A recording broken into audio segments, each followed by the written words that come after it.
வணக்கம் கம்பெனி. இன்னைக்கு வெண்ணெய் உருக்கி நெய் எப்படி ரெடி பண்ணலாம்னு பார்க்கலாம். வெண்ணெய் எப்படி காய்ச்சலான்னு பார்க்கலாம். வெளியில பெரிய அடுப்பு ஒர்க் ஆக மாட்டேங்குது. அதனால நம்ம இந்த அடுப்புலயே வச்சு வீட்டுக்குள்ளே வச்சு காய்ச்சலாம்.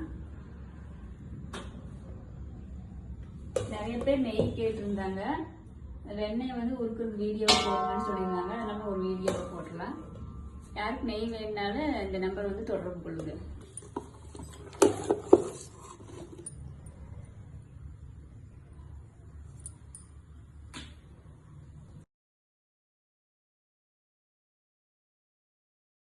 நாங்கெல்லாம் சின்ன பிள்ளையா இருக்கும்போது சனி ஞாயிறு ஞாயிற்றுக்கிழமை சாணி தட்டி வைக்கணும். நல்லா சனிக்கிழமை மோர சிலுப்பு சொல்லி கொடுத்துருவாங்க. மோர் சிலுப்பி சுலப்புறது பெரிய வேலையா இருக்கும்.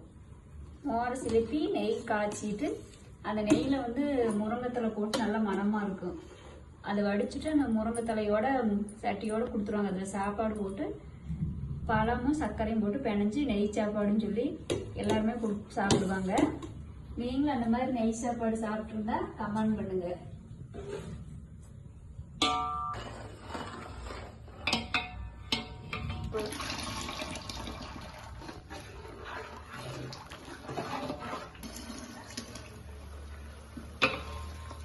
நெய் நல்ல பக்குவமா காய்ச்சி எடுக்கணும்னா இந்த மாதிரி எண்ணெய் மாதிரி நல்லெண்ணெய் மாதிரி ஆயிடணும் கலரு.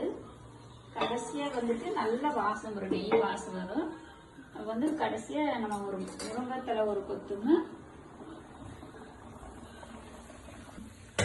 கருவேப்பிலை ஒரு ஊத்து முருங்கைக்கீரை ஒரு ஊத்து போட்டுக்கணும்.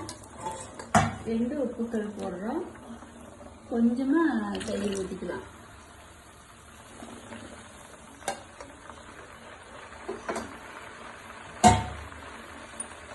நல்லா அரையாக ஆடி நம்ம ஆஃப் பண்ணிக்கலாம்.